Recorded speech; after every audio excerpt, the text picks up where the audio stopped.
If you need to cancel your subscription, follow these straightforward steps to ensure the process is completed successfully. Step 1. Log into your account. Visit the website or app where you have the subscription and log into your account using your credentials. Step 2. Navigate to subscription settings. Once logged in, find the section for account settings or subscription management. This is often located in the profile menu or under account options.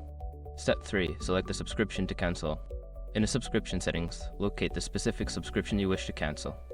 Click on it to view the details and cancellation options.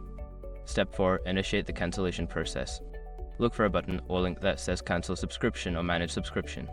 Click on it to start the cancellation process. Step 5. Confirm the cancellation. Follow any prompts to confirm your cancellation.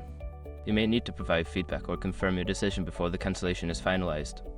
Once you have completed these steps, you should receive a confirmation of your cancellation via email or notification. If you encounter any issues, consider reaching out to customer support for assistance.